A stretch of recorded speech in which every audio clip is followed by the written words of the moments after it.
สบายดีพ่อแม่พี่น้องพอกันอีกแล้วเนาะกับบาวอนคือเก่าคือหลังกับมื้อนี้กับผมมีหยังหลายบาวอนกับมีเมนูมานำเสนอเนาะมื้อนี้ห่อหมกหมูพี่น้องนี่คือสินหมูเนาะเครื่องปรุงกับอุปกรณ์เท่ากับผมมีหยังหลายมีใบกล้วยเนาะแล้วก็เครื่องปรุงเท่ากับมีผงปรุงรสเม็ดผักชีพริกแห้งแล้วก็ใบขี้หูดเนาะแล้วก็ต้นหอมแล้วก็ขิงไข่แล้วก็หอมแดงหอมแขกเนาะแล้วก็โอ้ลืมไปอีกนี่ก็มีกระเทียมเนาะกระเทียม2 กีบเนาะแล้วก็ส่วนว่าขั้นตอนวิธีเฮ็ดก็เฮาก็มาเบิ่งกันเด้อเนาะพี่น้องนี่กันเด้อแล้วได้เนื้อหมูมาเฮาก็หั่นเนาะหั่นก่อน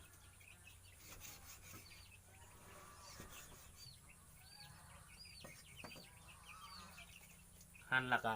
ซอยพี่น้องซอยบ่ค่อยละเอียดบ่ได้ก็ได้ยำๆเพราะว่าเฮาก็สิฝักเนาะฝักให้มันมุนๆส่วนว่าผู้ใดบ่มีอัน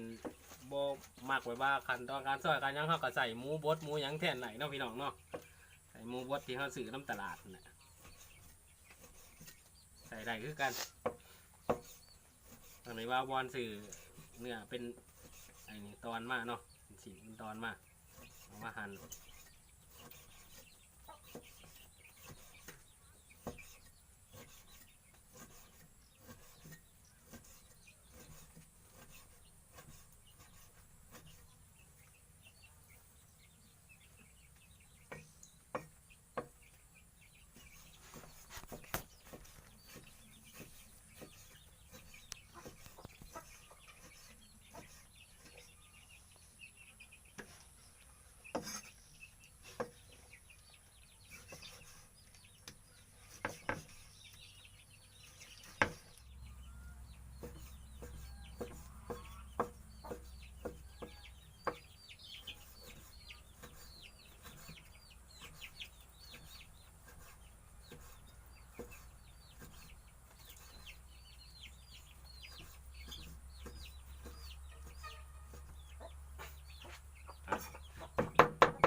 ซับที่ไอ้ยัดแหน่จังน้อยหนึงเนาะพี่น้องเนาะ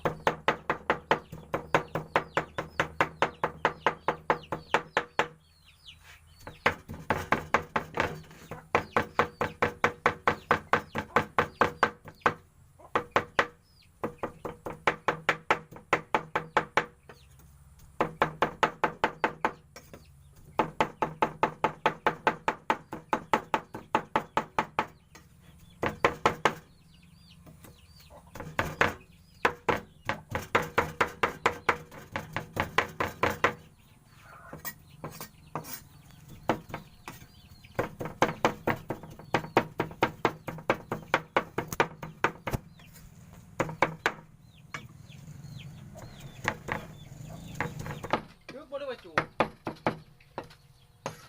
สมวกฝักเนื้อหมูแล้วเฮาก็พักเนื้อหมูไว้ก่อนนะพี่น้องเนาะ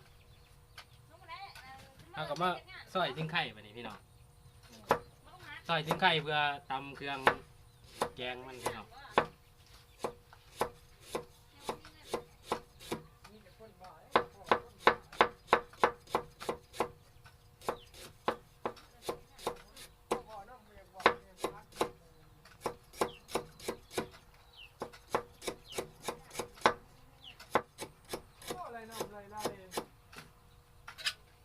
เอาก็ไปเตรียมใส่โขกเนาะสิโขกเนาะพี่น้อง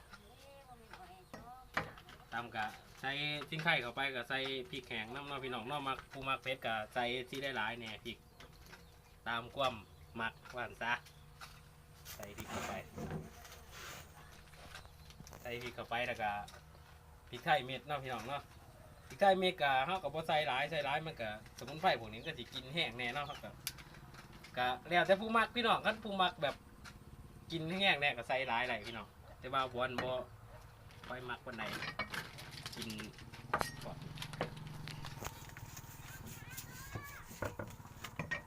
แล้วก็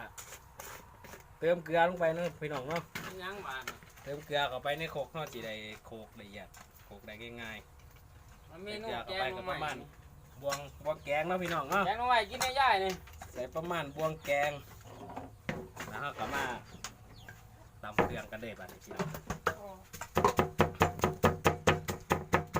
แล้วมาที่หนึ่งเงินบ่มีเงิน ตำพริกแกงแล้วเราก็เอาลงคลุกเข้ากับเนื้อหมูที่เราสับใบเลยเนาะพี่น้องเนาะเอาใส่เลย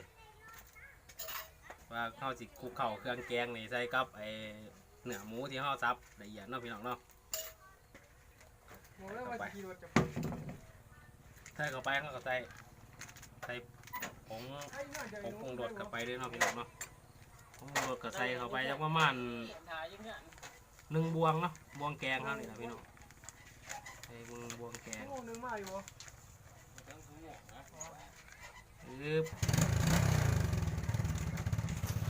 แล้วก็ใส่ผงนัวแป้งนัวเนาะพี่น้องเนาะ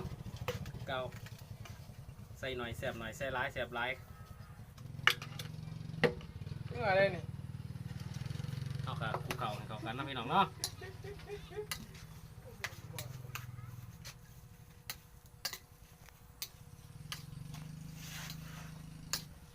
ใส่หน่อยเสียบหน่อยใส่ร้อยเสียบร้อยใส่ยังเสียบ ไปขี่โหดถ้ากะหั่นเป็นไฟฝอยใส่เนาะพี่น้องเนาะ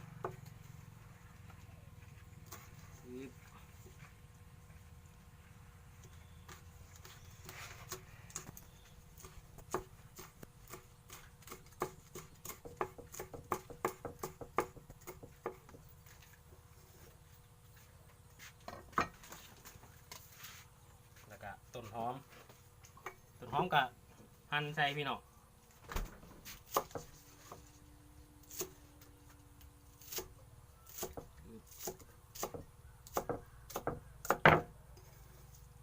เอาไปคลุกเข่าใส่กันให้เนาะพี่น้องเนาะ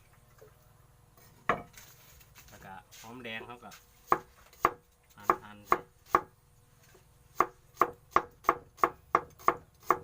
เมนูนี่กะความไหลเปรี้ยวของเขาก็คือเขาสีหอมเนาะหอมกินใบตองว่าเขาสีเอาไปปิ้งกับไฟพี่น้องมันจะได้ความหอมของใบตองที่ว่าเป็นเมนูที่ว่าเมนูดิบได้แต่ว่าอะไรพี่น้องตัวนี้สีหอมกุนเลยหอมกินใบตองเขาไปย่างไฟเลยพี่น้องเขากะคลุกเข้าให้ส่วนผสมทุกอย่างให้เข้ากันดีเนาะพี่น้องเนาะเขากะห่อใส่ใบตองนี่เลย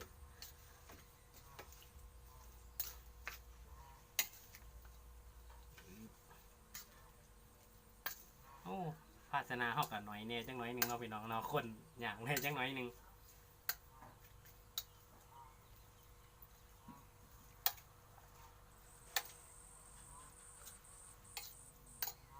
เพราะส่วนผสมห่อเขากันดีแล้วเขาก็ทำการห่อได้เราะพี่น้องเนาะ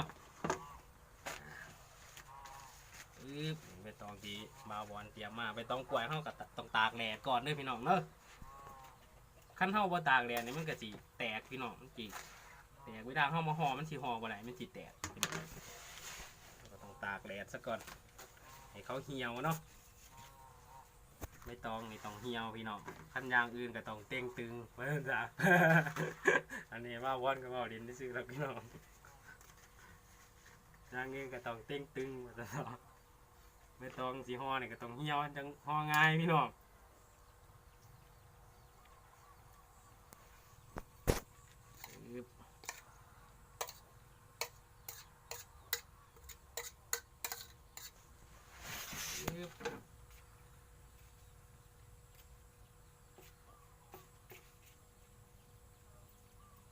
แล้วก็ห่อเข้าไปนะพี่น้องห่อปึ๊บแล้วก็ห่อพับกันกลับมาปึ๊บปึ๊บปึ๊บ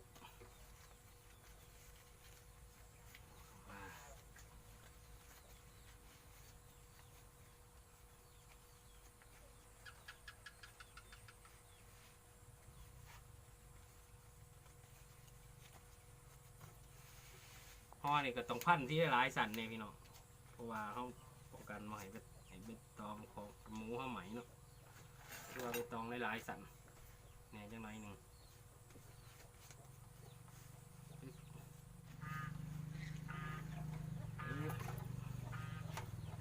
กับเล็กอย่างเท่านี้เนาะพี่น้องเนาะ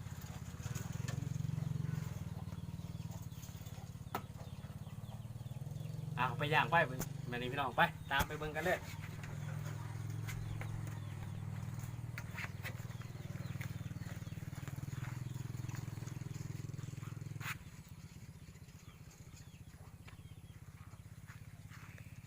ย่างไปย่างพี่น้อง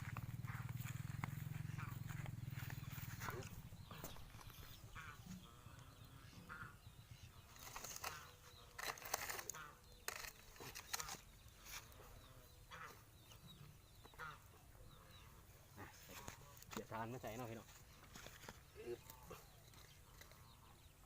ย่างไฟนี่ก็บ่ต้องใส่ไฟแห้งปานใดเด้อพี่น้องเด้อมันสิไหม้ก่อนใส่ไฟที่อ่อนๆหน่อยๆนึงไฟก็ต้องเป็นแบบไฟทานสินะพี่น้องหรือว่าผู้มีทานกับลังทานปิ่งก็ได้อันนี้บาวอนดังปืนกองปืนกวด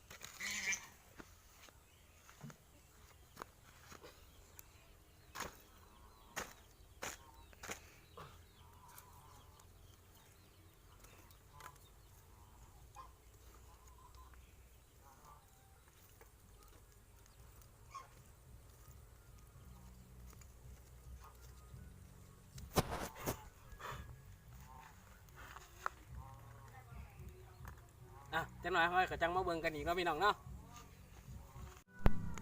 ใช่ยัง เขาก็สิมากลับด่างเนาะพี่น้องเนาะมาปีกเอาก็กลับขางนี้ลงไปเนาะพี่น้องเนาะโอ้ทางนี้ก็ถือว่าใบตองกระเดิมใหม่ๆแน่หน่อยนึงเนาะพี่น้องเนาะแต่ว่ามันใหม่แต่สั้นนอกมันซื้อดอกพี่น้องแต่ว่าทั้งในมันก็ดีกว่าต้นใหม่แล้วว่าใบตองบาวอนกับห่อร้ายสั้นเนาะเพราะว่าห่อร้ายสั้นก็ดีใบตองสีนางอะไรความหอมเพิ่มขึ้นเนาะพี่น้องเนาะถ้าจังมาเบิ่งกันอีกบ้านนี้เขาก็สิเอาไปเบิ่งกันเนาะพี่น้องเนาะมันหนาตาจะเป็นยังไงเนาะพี่น้องเนาะตามมาเบิ่งกันได้พี่น้องได้กินหอมออกมาเลยพี่น้องหอมห้วยออกมาเลยเอาไปเบิ่งหน้าตาเนาะว่าสิเป็นยังไงมาเบิ่งน้ำกันเนาะพี่น้องแล้วเปิดนี่ก็กินหอมออกมาเลยได้พี่น้องหอมใบตองมันถือไฟเผาเนาะพี่น้องเนาะกินหอมสวยออกมาเลยหน้าตาโอ้หอนพี่น้อง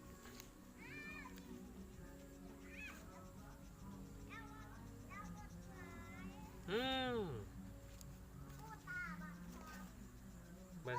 หน้าตาพี่น้อง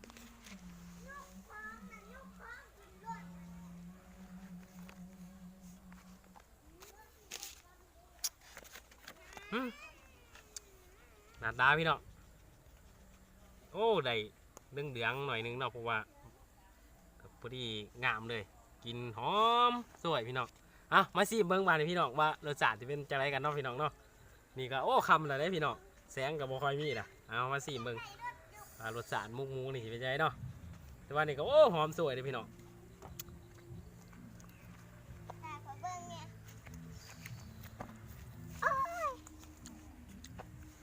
หอมพี่น้องแล้วก็เป็ดพริกแล้วก็ได้กินหอมของเครื่องเทศเนาะแล้วก็หอมใบตองที่ว่าเขาอย่างเนาะพี่น้องโอ้เมนูนี่ก็ถือว่าเยี่ยมพี่น้องหอมแซ่บก็เอาไปลองเฮ็ดกินเบิ่งเด้อพี่น้องเด้อคลิปนี้ก็จบไปสำหรับนี้ก่อนสบายดี